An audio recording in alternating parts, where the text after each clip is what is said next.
But the biggest mistake that you can make is thinking you're alone. The devil wants to prey on you when you are alone. The devil wants to isolate you. He wants to make you feel as if you're all alone in this struggle.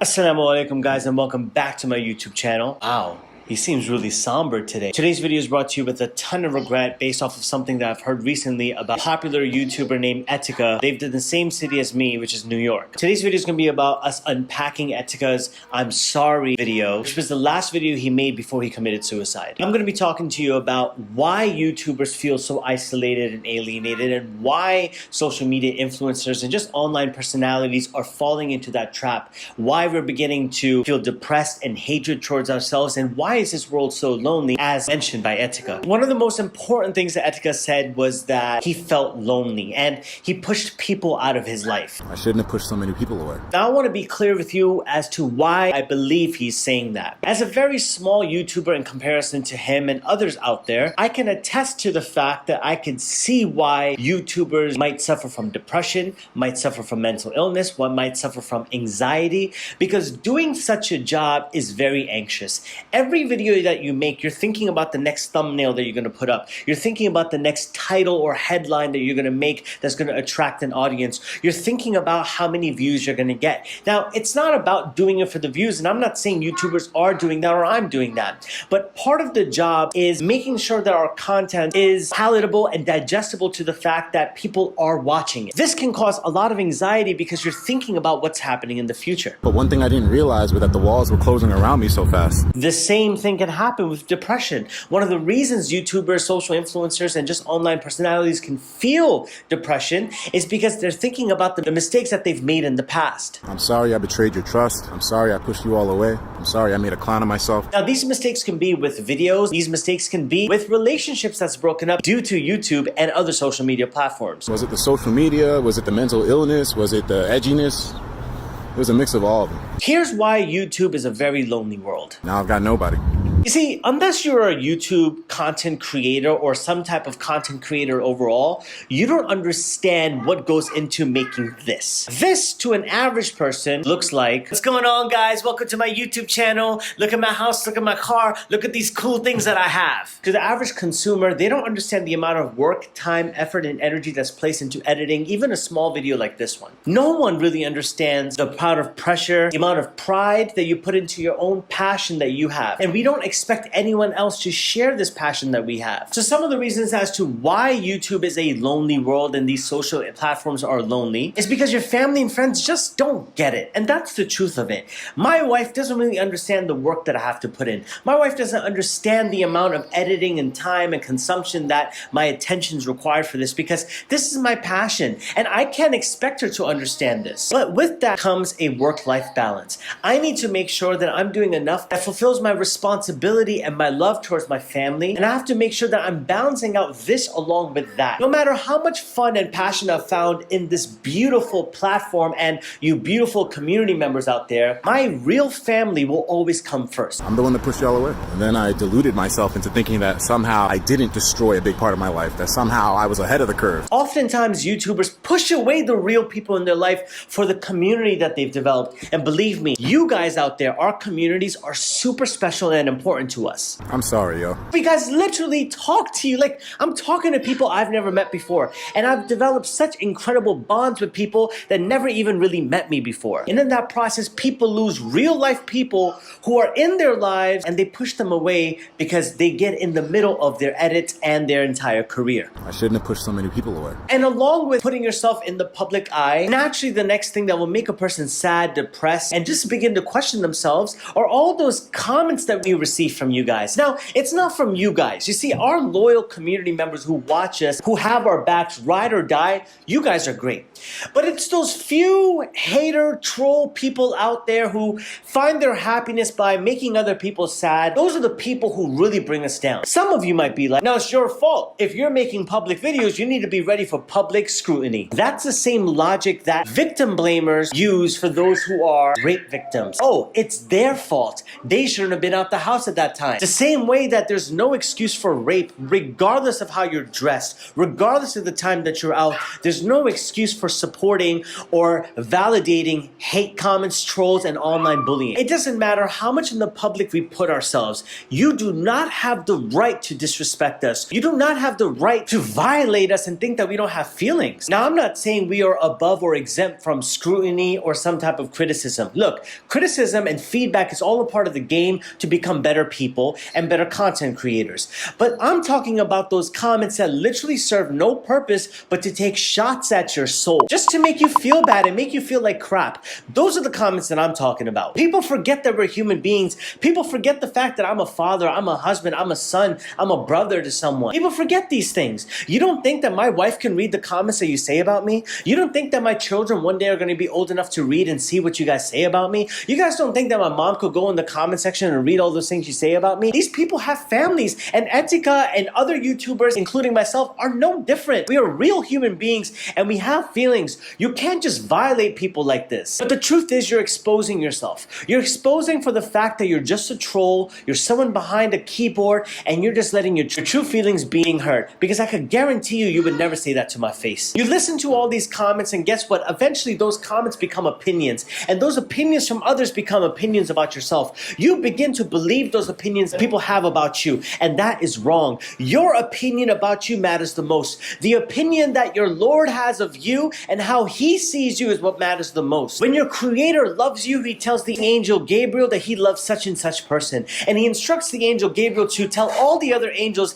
that God loves such and such person. The other angels are instructed to tell all of the creation on earth that God loves such and such person. The only opinion that matters about you besides your own is the one of your Lord. No one else matters to you at all. So yes, I want to tell you to put on a brave face and ignore all those comments, but the truth is they hurt us. The truth is that we read them all, no matter how big of a YouTuber you are. I wish I could have been stronger. You are going to be hurt. You are going to feel bad about those comments that you read about yourself, but guess what? You are going to get over it, and you're going to realize that those comments and noise are designed to make you into a stronger human being. You begin to doubt yourself. You develop self-doubt about yourselves because you think to yourself, maybe they see something that I don't. Maybe these YouTube comments are like my mirror and they see something that I can't. And maybe I need to take these comments seriously. These are truly people who don't love themselves. And the only way that they can love themselves is by bringing people like us down. So Etika was no different, and no YouTuber is any different from this. He was a victim of such harsh treatment from people and essentially bullying. Everyone's missing something.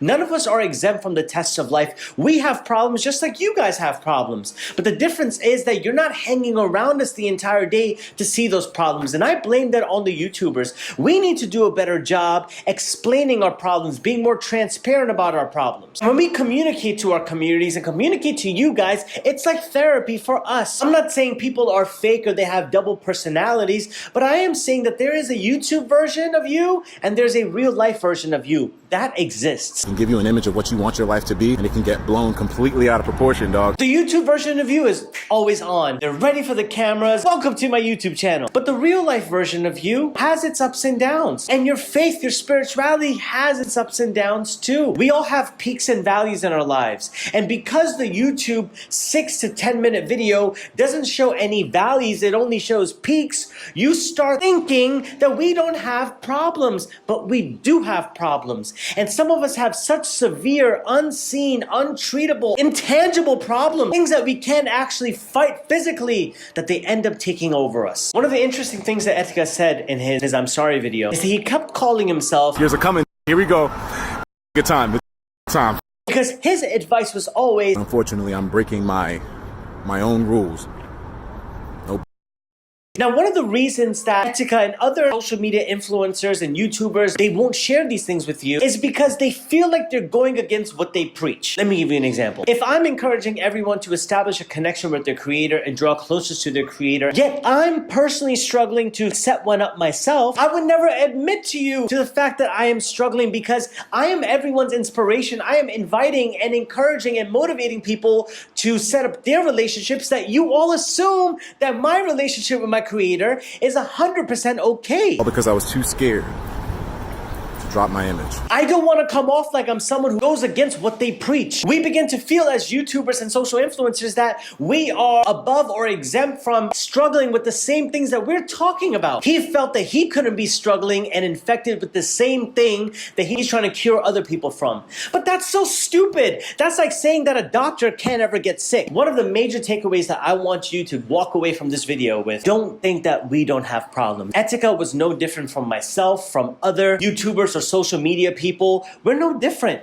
We have problems just like you guys have problems. And my biggest advice to YouTubers out there or social media personalities is stop putting on a brave face. If you're having some problems, your community deserves to know. They deserve to know. If you consider them family, if you consider them loved ones, if you're having a struggle, it's okay to talk to someone. And if you don't feel comfortable talking to your community, find someone to talk to. But the biggest mistake that you can make is thinking you're alone. The devil wants to prey on you when you are alone. The devil wants to isolate you. He wants to make you feel as if you're all alone in this struggle for sadness, anxiety, and depression, because that's how he picks you off. That's how he's able to separate you from the herd, make you feel like you're the only person in the world who's struggling with depression and anxiety and other mental health issues, and he's going to pick you off one by one until you feel so weak about yourself that you do the most horrible of crimes against yourself, which is hurting yourself, or even worse, which is committing suicide. The world will be better off without me. If you are someone out there who is suffering with mental illnesses, suicidal thoughts, or just some type of thing that you're just like feel afraid to talk to people about, find someone to talk to, guys. Find a relative, a friend, a partner, a therapist, a doctor, an expert, even me. Find someone to talk to about this, guys, because nothing is worth your life. Your life is precious. The Almighty has created you. That in itself shows that He loves you. The fact that you are alive, the fact that you weren't stillborn or did not die at a premature age or die at all, the fact that you're watching this right now, the fact that you're alive shows that the Almighty loves you. Shows the fact that you have a chance you can turn your life around. Etika kept believing and thinking to himself that it's over for him. He's a sinner. He's done. I did a lot of wrong. Everyone's got to pay for what they've done wrong at some point. Everyone's got to pay for their sins at some point. I guess mine caught up to me. Absolutely not. As long as there's breath in your lungs, you have a chance to return back and repent and turn back to your Creator. Never ever feel like it's over for you. That's the plot of the devil. The devil wants you to believe that you're all alone, it's over for you, that the Almighty won't accept you back. You know, I wasn't suicidal before. I really wasn't. Absolutely not. The shaitan is your open enemy, so take him as one. Well, jazakallah khair, guys, for watching this video. I appreciate you guys listening to my thoughts and my words about the matter. My heart, my prayers, my condolences goes to Etika's family and all those who have lost loved ones to mental illness, through some type of mental illness, suicide related things. My deepest condolences and prayers and thoughts and love go out to you all. If you're someone out there who's struggling or suffering with mental illness, please reach out to someone. Don't think you're alone. Don't think that you have to be strong for everyone. You gotta live your own life and put all this camera stuff aside and get help. I appreciate you guys watching. I'm not gonna ask for a subscribe. I'm not gonna ask you for a thumbs up. I will say this. Please drop a positive, beautiful, good comment, encouraging comment for those who are struggling with suicidal thoughts, depression, sadness, anxiety in the comment section below. Drop a prayer for those family members who have lost loved ones due to mental illness, and just be positive for once. Just say something positive. And if you have a negative comment to say, just hold it to yourself. If you don't have anything good to say, just remain silent. This is prophetic advice from the Prophet Muhammad. Peace and blessings be upon it. I love you all for the sake of Allah. I pray that those who need help get the help that they need. And until next time, please stay safe, stay well. Inshallah, we'll talk again. I'm out.